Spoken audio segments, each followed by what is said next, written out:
Welcome to another edition of Self-Defense Across America. So we're going to take a look at some self-defense with a firearm incidents. And we're going to start in Morehead City, North Carolina, where we had an adult victim that was unharmed, and our suspect, Timothy Allen Savage, he's 55 years old. He was injured and arrested, and this looks like a domestic violence home invasion. When a Havelock man is discharged from ECU Health after receiving treatment for a gunshot wound suffered on Wednesday, the Morehead City Police Department will charge him with multiple offenses.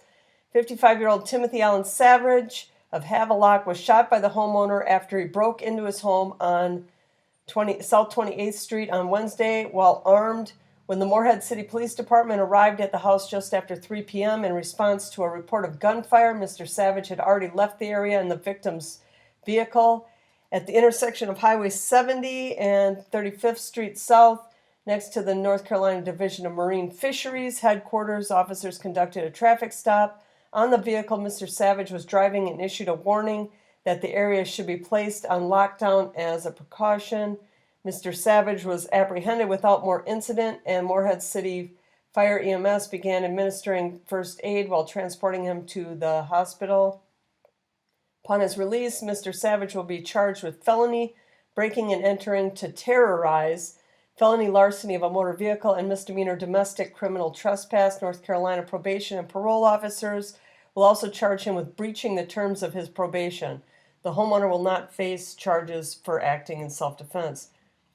So this guy's been in trouble with the law. North Carolina probation and patrol, and parole officers are involved in this. And this is a white dude that looks like, well, what did he say? He was 50-something years old, 55 years old. I mean, at some point, dude, you got to think about getting your life together. All right, let's go to Springhill, Florida. We got two victims, both female. One was killed. The other was injured, and we have 3 suspects, and 22-year-old Jazier Martinez, 20-year-old Dawson Deskins, and 19-year-old Landen Runyon. 3 men are accused of shooting and killing one woman and injuring another during a home invasion in Spring Hill that may have been prompted by social media posts. Around 4:45 a.m., the Hernando County Sheriff's Office says it received a 911 call from a home on Marquette Street in Spring Hill about a shooting inside the residence.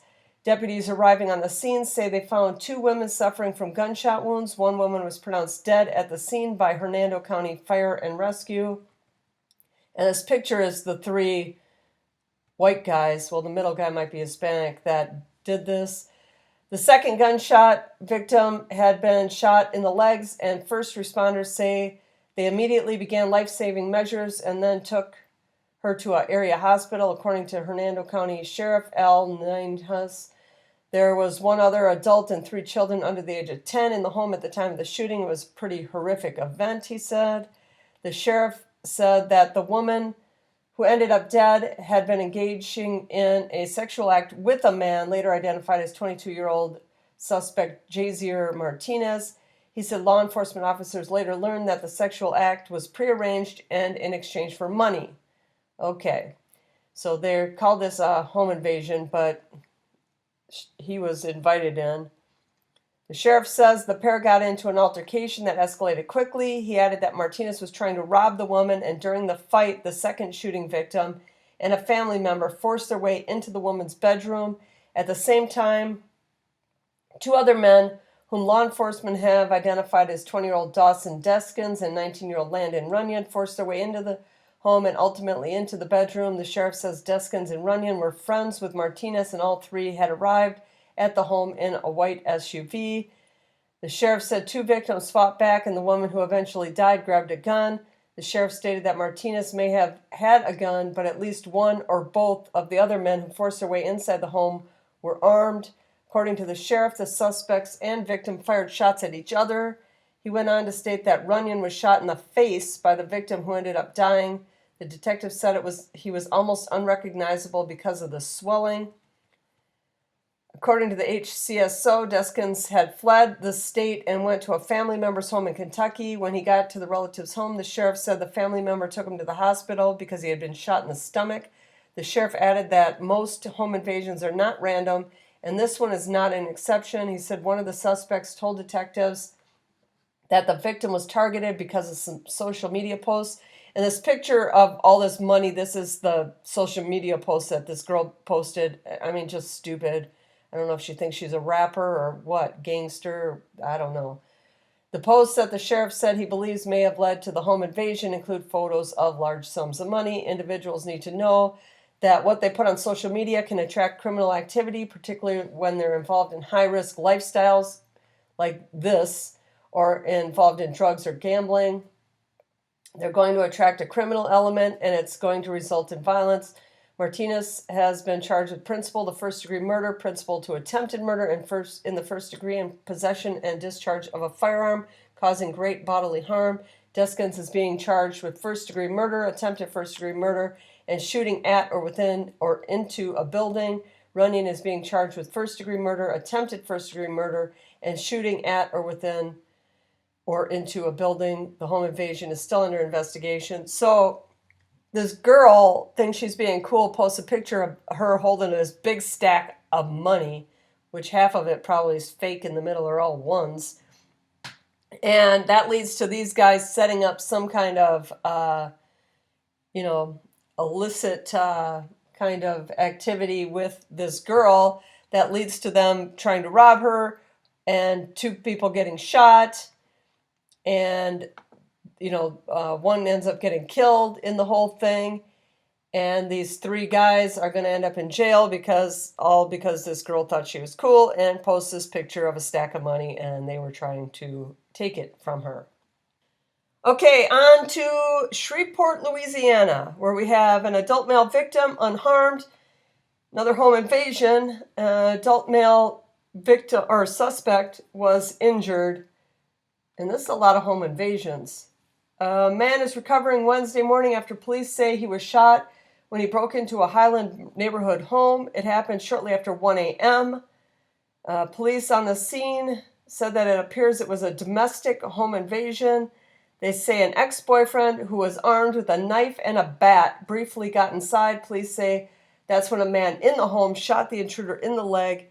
His injuries are non-life threatening. He is now in police custody.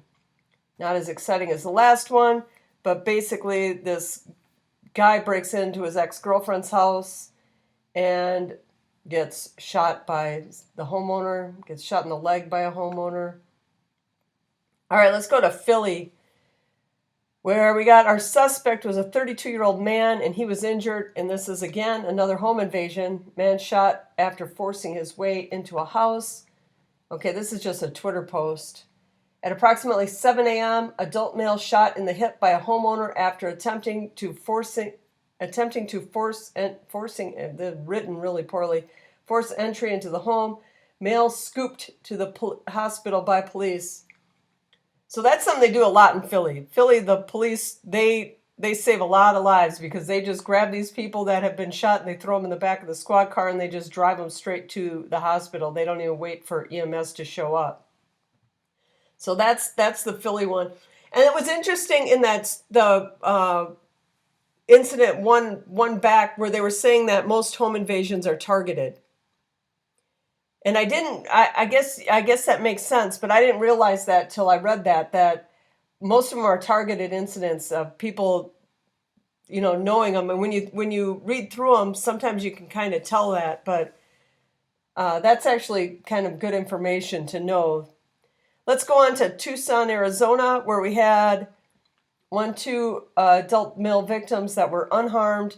We got 2 suspects, 26-year-old Daniel Alfredo Cortez Arguelles, I don't know these Hispanic names, and 41-year-old Vicente Abadaca, and both of the suspects were killed. And let's see, 2 men are dead after shooting in midtown Tucson. Tucson police homicide detectives described last night's shooting as a robbery gone wrong. On Thursday, October 12th at 11:20 p.m., authorities received several calls reporting a shooting. Officers responded to the apartment complex and located 26-year-old Daniel Alfredo Cortez Aguilares and 41-year-old Vicente Apodaca. Both men died at the scene. Officers located and contacted the two men who had called 911. Detectives learned that the two men were in the parking lot near their cars when Cortez Aguilares and Apodaca approached two men with their faces concealed and attempted to rob them. The two men drew their own pistols and shot Cortez Aguilares and Apodaca. They immediately called 911. No charges have been filed. The investigation is ongoing. So these two guys try to rob these other two guys who ended up shooting them and killing them. And they end up calling 911 right after they ended up shooting them. So that's Tucson, Arizona. So that one should go down as just self-defense. We got another Tucson, Arizona. This is odd. There was two. This happened at the Catalina Towers Apartments, where we have a 29-year-old victim, male, unharmed, and this is his neighbor, 37-year-old Edgar Ramos, who was killed.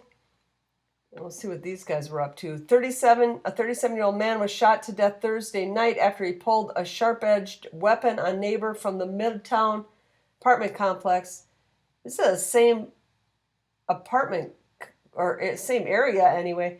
Edgar Ramos, a resident of the apartment complex in the 2400 block of North Haskell Drive, was found dead about 9 p.m.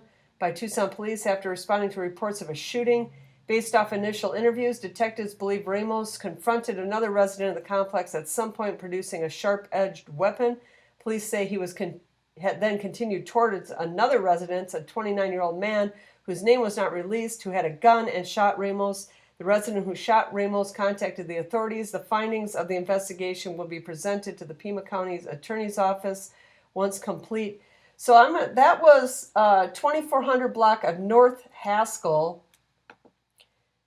And the other one was the 3055 North Tyndale Avenue, both in Tucson. That is really odd. We don't get a whole ton of these in Tucson, but to have two in the same night that sound like they're basically, they call them both Midtown. They're both basically in the same area. That last one was the first one was at 11:20 p.m. and the second one was at 9 p.m. So I don't think they were on the same days, though. The 12th, yeah, they were both on the same days within hours of each other. That's really weird. That's not a city that pops up a lot to have them have two in the same day like that, in the same area in the same day. So keep note of Midtown Tucson. All right, let's go to Baton Rouge, Louisiana, where we have an adult male victim who is unharmed, an adult female victim who is unharmed, a 3-year-old child, male, that was unharmed, and then our suspect was a significant other, 32-year-old Jake Rayborn, and he was injured and arrested. And let me see, this isn't pulling up. This is another home invasion. Suspect broke into ex-girlfriend's home with a sledgehammer, obtained a firearm, and fired shots at her and her 3-year-old son and new partner, who shot and injured the suspect in the leg. And it's called a domestic violence, defensive gun use, home invasion. And the story is not coming up. Oh, here it is. Okay, so we got the Baton Rouge Police Department arrested a suspect in connection to the shooting on Wednesday morning. Police say around 9 a.m. Officers responded to a shooting near a residence on Park Trail Avenue. During an investigation, detectives learned that the female victim alerted police that her ex-boyfriend, Jake Rayborn, 32, had entered the residence without her permission. Rayborn reportedly gained entry by using a sledgehammer. Once inside the residence, Rayborn gained possession of a gun and started shooting. The home was occupied by the female victim, her 3-year-old son, and her current boyfriend at the time of the shooting. The current boyfriend retaliated with shots, striking Rayborn. Rayborn was taken to the hospital for non-life-threatening injuries. Rayborn was arrested on charges of possession of a firearm, 3 counts of attempted first-degree murder, and home invasion. A restraining order against Rayborn was filed and is currently pending. The couple was reportedly separated for 4 months. This is an ongoing investigation. I've said this before about women and the people they choose to date, that once you date somebody, that person is a part of your life forever. You may move on. You may have forgotten about them. Months, years even can go by, but that person, you're still a part of their life. And they're still a part of your life, whether you want them to be or not. And choosing who you date is very important. And clearly, this rayborn guy that she was dating came in with a gun, and her new boyfriend's laying there with a gun. So I'm not making a comment on, who these guys are supposed to be, but know who you're dating. If somebody has a gun for self-protection, that's fine, but if they have a gun because they're using it for other things, they can use it on you. And you might go, like I said, you might go on with your life past them, but they might not have forgotten about you. And you put this other guy, yourself, and your child at risk from someone you dated in your past, regardless of whether it was 4 months ago, 4 years ago, whenever. Everybody you date stays in your life forever. They are a part of your life forever. And when you choose the wrong people, they're not the people you want in your life forever. This is a weekly video, so if you like this type of content, hit that like button, leave your thoughts in the comments, and consider subscribing. And I'll catch you next week.